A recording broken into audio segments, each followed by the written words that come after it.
we go. Hi, everybody. I'm Dr. Leanne Calaba from Lifeline Wellness Center. And so far, I pretty much recognize the names of everybody who's in the room. If there is somebody that I don't know, I just want to welcome you and thank you for participating tonight. What we are going to do is we're going to dive in and explore some ways that you can make yourself less susceptible to developing osteoporosis. So of course, as we age, this is something we all want to take care of and make sure it doesn't turn into a problem.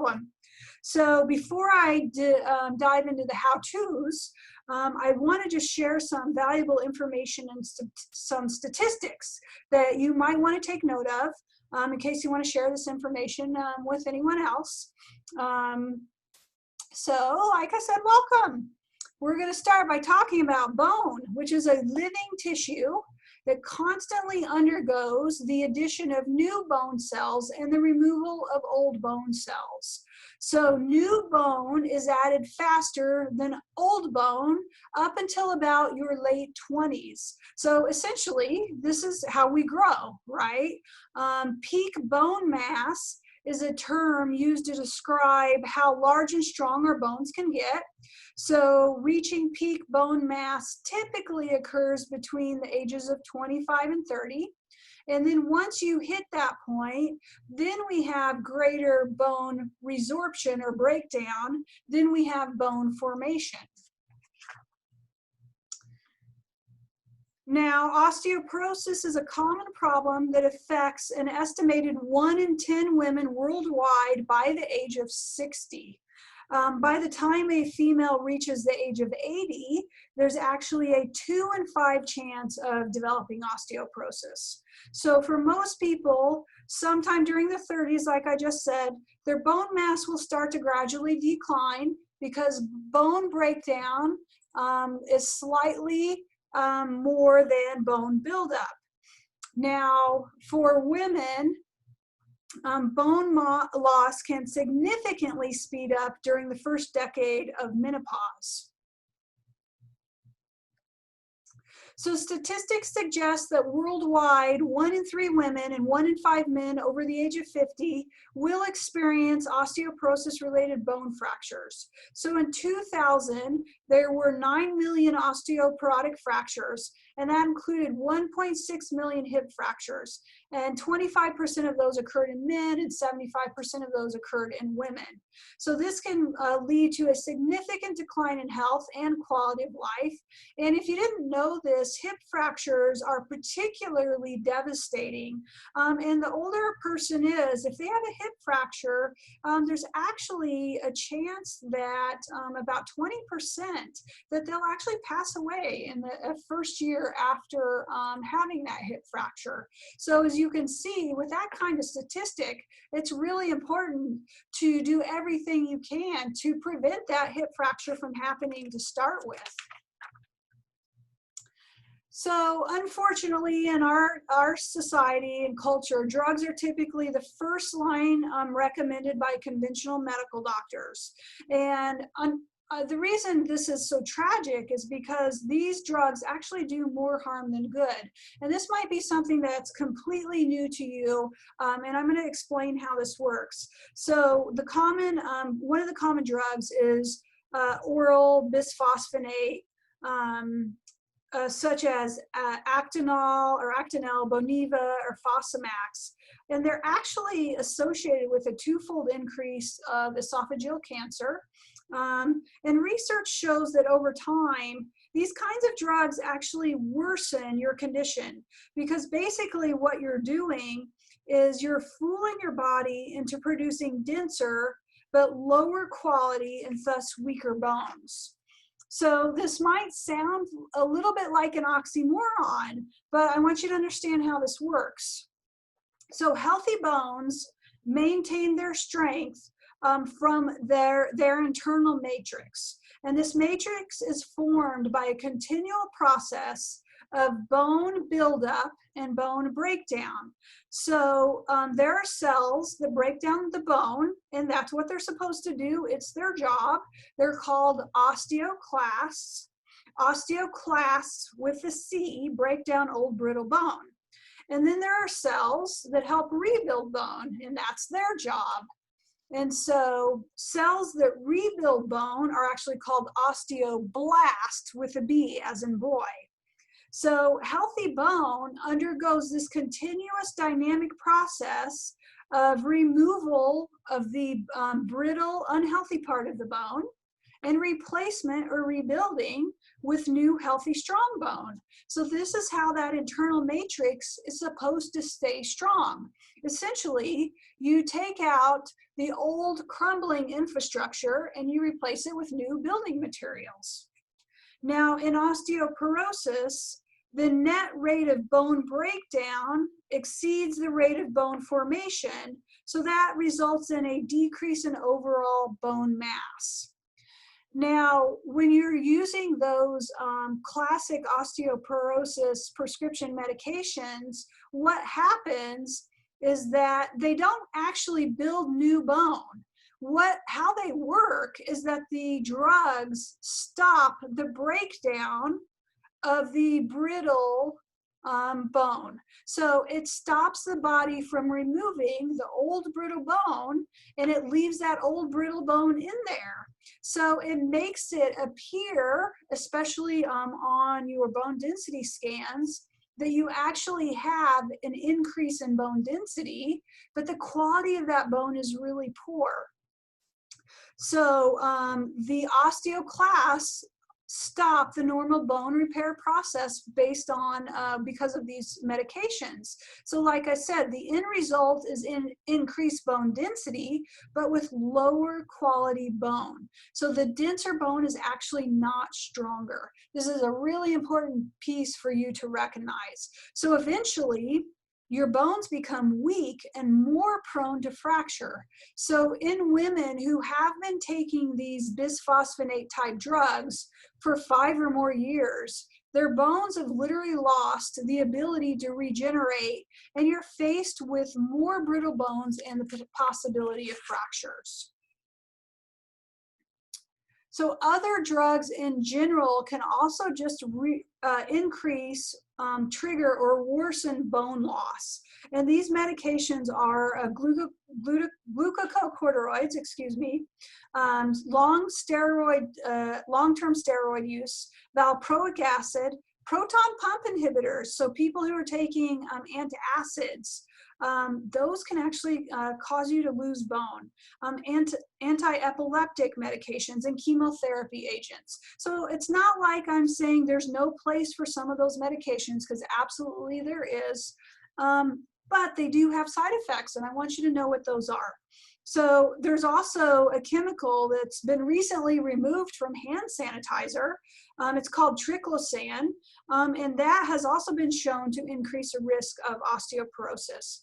So that was originally approved by the FDA, and it was something that was commonly used, but is now has been banned from hand sanitizers by the FDA because of its increase the risk of osteoporosis, among other things. So researchers actually use data to look at the association between concentrations of triclosan in the urine with bone mineral density in women over age 20. And one research study showed that the higher the level of the triclosan, the greater the risk of bone mineral density decline and osteoporosis. So I thought that was a really interesting finding. So a foundational aspect of maintaining healthy bones is therefore to be metabolically fit. So now we're going to start talking about some things that you can do for yourself, since I've covered some of the statistics. So your diet in general is a core consideration, with certain nutrients being required for bone health specifically. The first one we're going to talk about is vitamin D. So vitamin D plays a regulatory role in the absorption of calcium and phosphorus, which are critically important to healthy bones. So if vitamin D levels are low, it causes your parathyroid to increase and trigger the release of calcium into your blood.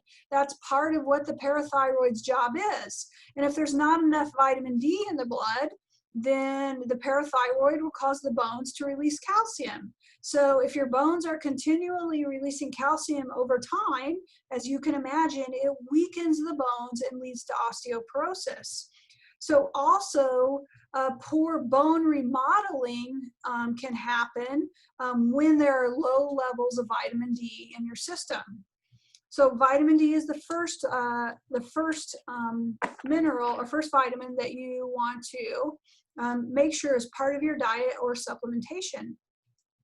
The next one we're going to talk about is magnesium. So magnesium actually works synergistically with vitamin D, along with calcium and vitamin K2, in aiding calcium absorption.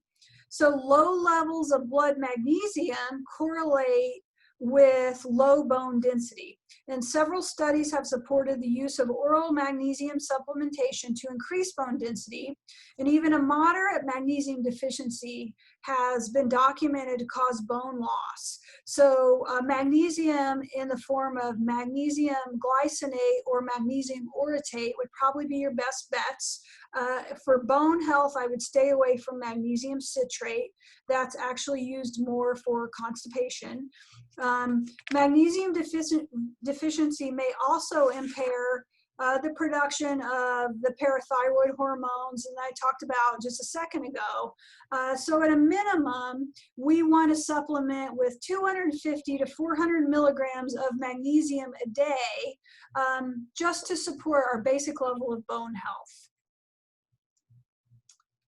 So let's talk about boron. It's our next trace mineral. So the highest concentrations of boron are actually found in your bones and your tooth enamel. So the Natural Medicine Journal says that boron appears to be indispensable for healthy bone, as it helps reduce the excretion of calcium, magnesium, and phosphorus.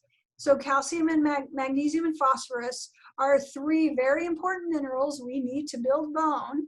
And so if boron prevents your body from losing those minerals, that's actually a good thing in helping to prevent osteoporosis. The exact mechanisms are not quite understood by how this works, but it definitely is something that you want to consider in terms of supplementing your nutrition. The next one I'm going to talk about is strontium. So strontium is also a trace mineral, and it has some similarities to calcium. It's thought to be important for bone formation and bone strength. So there was a study published in 2017 that found postmenopausal osteopenic women who take a combination of strontium with their supplements, about 450 milligrams of strontium citrate, increase their bone density in their lumbar spine by about 4% compared to the placebo group. Bone density in the leg bone actually increased by about 2%. Specifically, they always test that in the femoral neck. So that's the part of the leg bone that connects the top part of your leg into your hip. So those results definitely add some benefit. Let's see, somebody's asking, can you list again the types of magnesium? Yes, magnesium glycinate, Glycinate, and magnesium orotate, Orotate. Okay, so that's strontium. Now let's talk about the good old classic calcium. So calcium works synergistically with vitamin K2, magnesium, and vitamin D. And we need all three of those with calcium to function properly. So vitamin D aids calcium absorption. So that's really important, as you can imagine. Vitamin K2 makes sure the calcium ends up in the right place, and that's basically in your bones and not in your arteries. So taking a high dose calcium supplement while being vitamin K2 deficient can actually contribute to hardening of your arteries. So we want to make sure that the calcium actually ends up in the bones, right? So to maintain bone health, 1,000 to 1,500 milligrams a day of calcium, and that includes your food sources, is recommended. Now, there are some slight variations with age, weight, and gender. So I just want to say that again. 1,000 to 1,500 milligrams a day of calcium is what's recommended. And sufficient calcium intake is important in preventing osteoporosis, because if the body's stores of calcium are low, so in other words, if the other tissues in the body do not have calcium, the body is really smart. It's going to go in and take that calcium out of the bone and put it in those tissues. So calcium is basically leached from the bones and can lead to a decreased bone mass, which can initiate or worsen osteoporosis.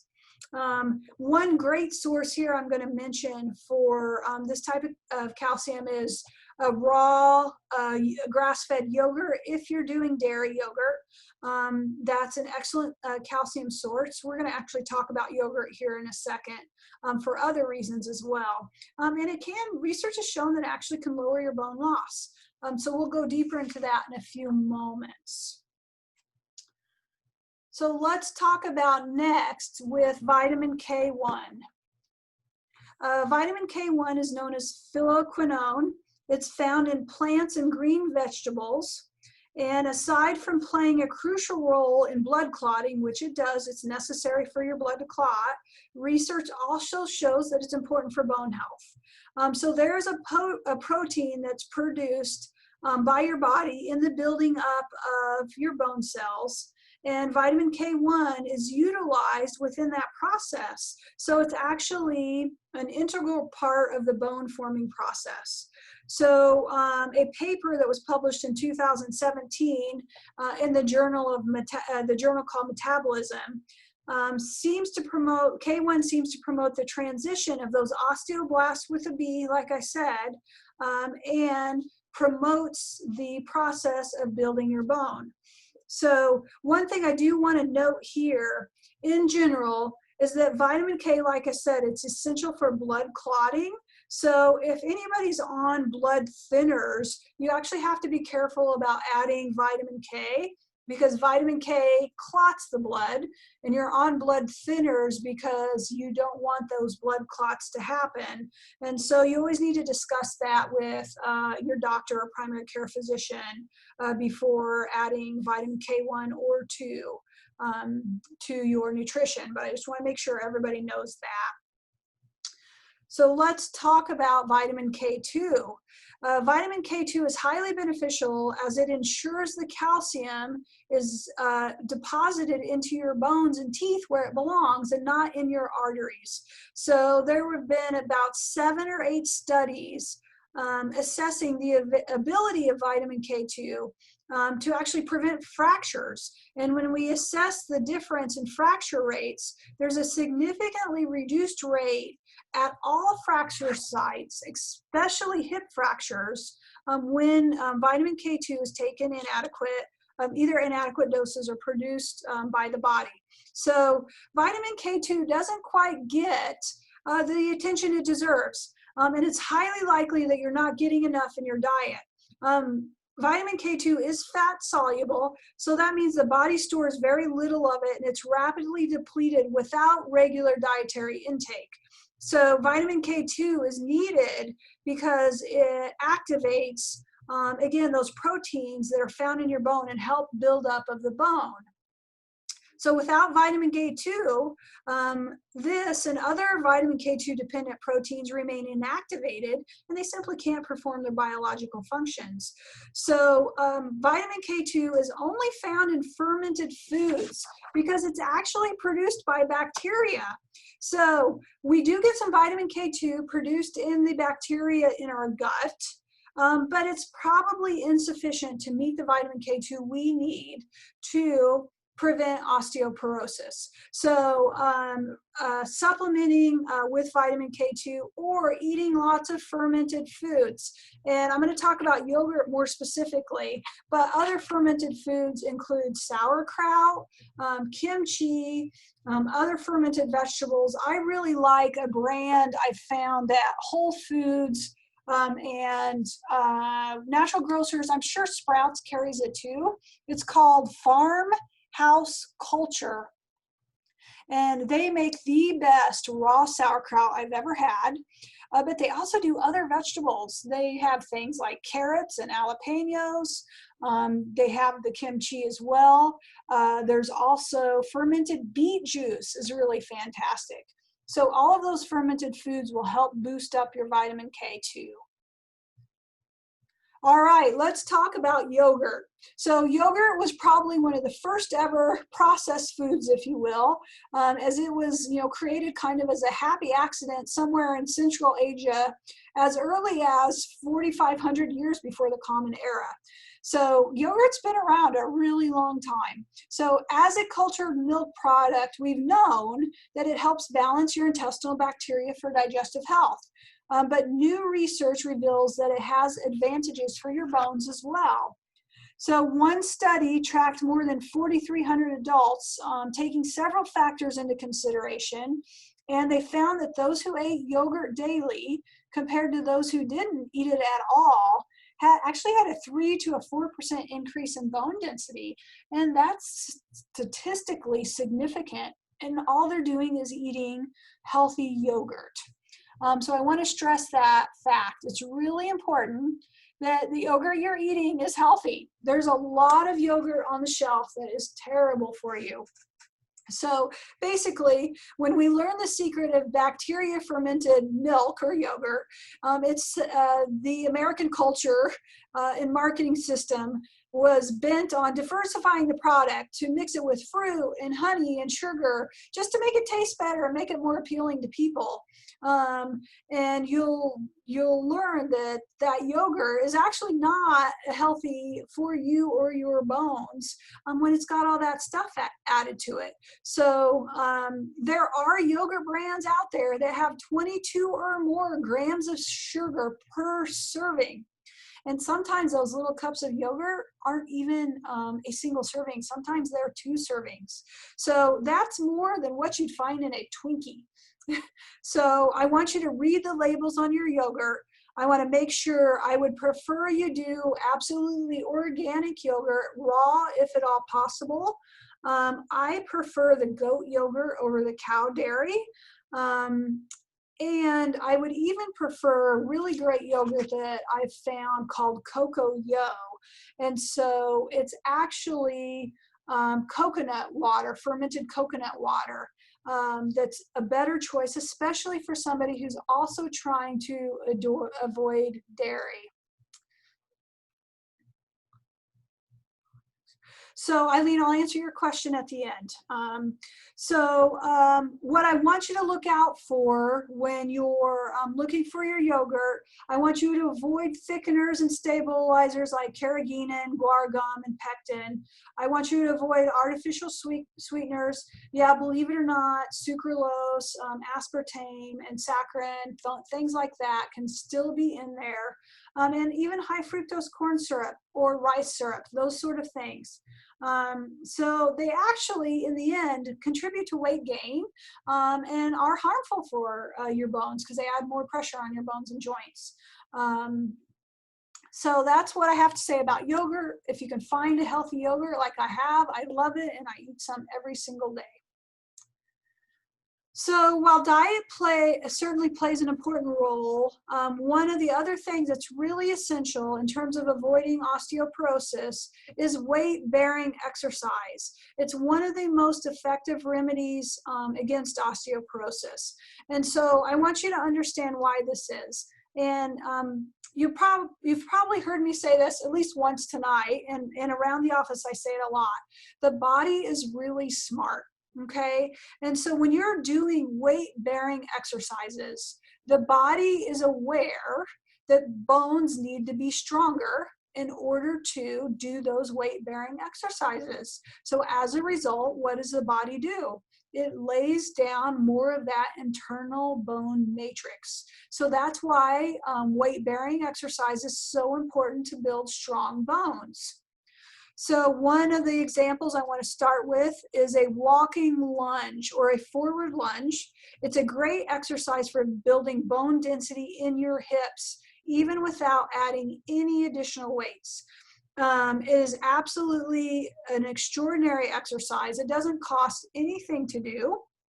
So you can look up on YouTube or look up some images on Google to find demonstrations on how to do that properly. Of course, if you're in the office, you can always ask myself or Dr. Cox, and we will show you how to do that. Balance building exercises are also really great, like yoga and Tai Chi. So as long as you have strong muscles and bones and steady balance, your risk of falling is minimized. And so should you fall, your chances of actually breaking a bone are also dramatically reduced. So needless to say, the earlier you start exercising, the better, provided that you keep it going. But exercise is really a lifelong lifestyle component. It's not a temporary fix for any particular problem. And that said, even if you're older, you can still improve your bone health, no matter what age you start exercising. So it's never too late. It may be a bit more challenging, and you just start at a little bit lower level of intensity and difficulty, and then you start building up. That's way better than waiting and allowing your fitness level to decline with every year, and you get to a point where you can't then support yourself in healthy bones and balance. So aside from walking lunges, high impact exercises such as sprinting and jumping obviously are also going to be effective, as is weight training. In one 2014 study, women between the ages of 25 and 50 who performed a minimum of 10 flea jumps in a row. So this is basically squatting all the way to the ground and then jumping up into the air and then landing on your feet again. If they did 10 of those twice a day for 4 months, it significantly increased the bone density in their hips. Another study found that hopping and weightlifting increased bone density in the spine by about 2%. And weight training targeting both the upper body and the legs was particularly effective.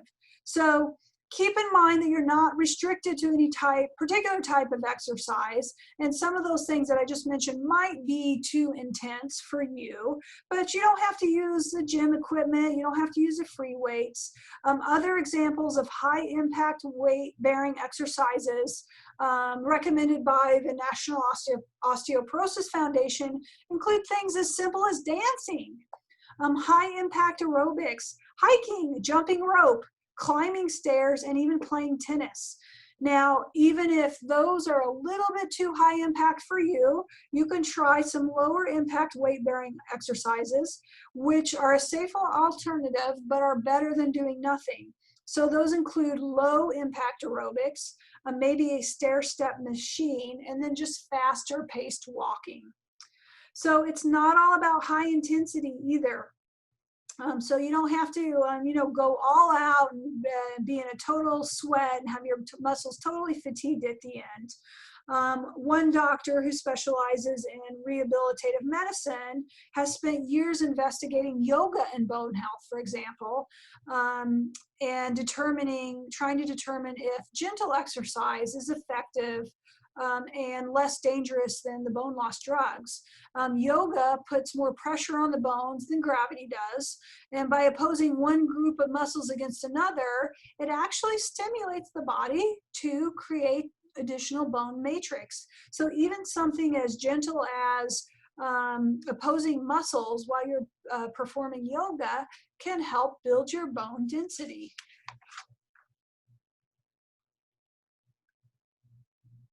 So I want to also mention another alternative that some of you might have been exposed to, and that's called whole body vibrational training. So I don't know if you've seen it's called a power plate or a vibrating plate. It's essentially a machine that has a flat plate that you step onto, and it vibrates. It shakes your whole body. It's a natural way to improve bone strength and density, and thus ward off osteoporosis, which is exactly what we're talking about tonight. It's gentle enough even for people who are disabled, unable to walk without the use of a walker or a cane because they typically have a way to hold on and help hold yourself up. Anybody who's especially frail and is not able to engage in exercises like leaping, hopping, or weightlifting can use this power plate. They're actually pretty common at just most standard gyms these days. And if not at the gym, a lot of physical therapists actually have them. All right, so I just covered a lot of information in a really quick time. So like I said, I am going to put up the replay of tonight's lecture, so you can always go back and listen to it again. We talked about supplementing your diet. We talked about exercises you can do, and we talked about supplements themselves, vitamins and minerals that are helpful for reducing osteoporosis. So I want to thank everybody for taking time out of your busy day to join me. I hope that this has been a really valuable 30 minutes or so. I wanted to give you as much information as possible, but not totally bog you down with statistics either. I know it's really important for all of us to have the highest quality of life possible, and especially we want to age gracefully. And we want to be able to do what we want to be able to do when we want to be able to do it forever. That's what my hope is for everybody. So I'm going to open up the chat box to questions. So I'll be on for another 5 or 10 minutes if anybody has any questions. Eileen, you asked about the yogurt study. Was that against a control group? Let me see. I'm not sure if it actually gives me that detailed information. What I do know is that other group was not eating yogurt. I do not know if they were eating other dairy. So I don't really have a definitive answer specific to that question. But no, they were not eating yogurt.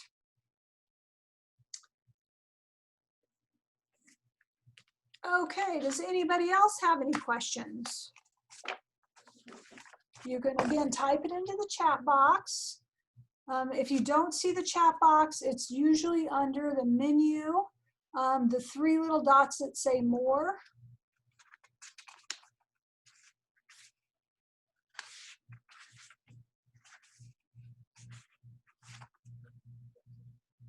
Food sources for boron.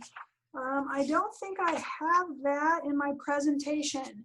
So, Joni, I'm going to look that up, and I will include that information in our Facebook group, the Lifeline Wellness Center Insiders Track. So I will look up food sources for boron, yes.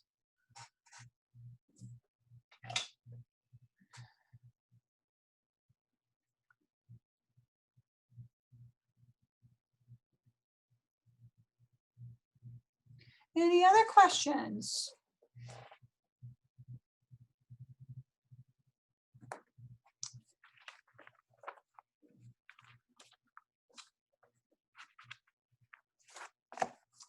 Yes, anti-seizure medications do have some impact on bone health, and they do weaken the bone. That's a potential side effect for that.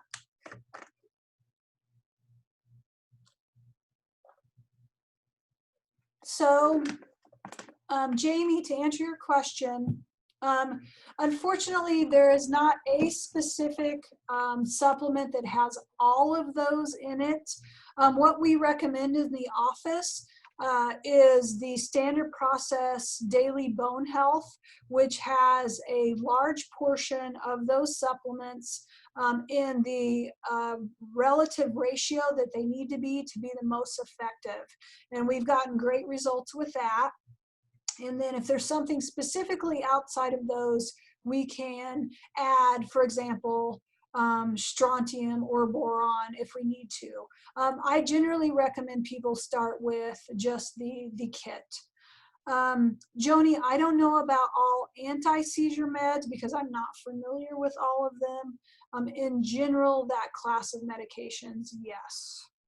If you have a specific one, you can let me know and we can look that up. And you don't have to do that tonight. You can follow up with me on that one.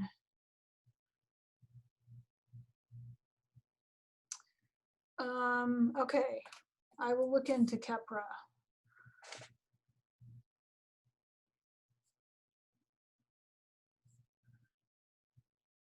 So everybody make sure that you're a member of our Life Aligned Wellness Center Insiders track. I will put a post up about the osteoporosis lecture, and I will answer these couple of questions that I don't have at my fingertips right now. And I will also include a link to the replay. Thanks, Eileen. You have a great evening.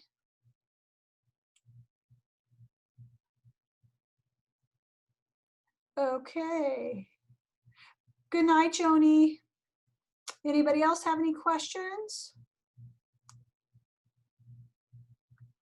All right. Well, I hope everybody found this useful. Like I said, it was a high-level overview, but some really great detail without hopefully overloading you with too much. Have a good evening, and I'll see everybody at the office.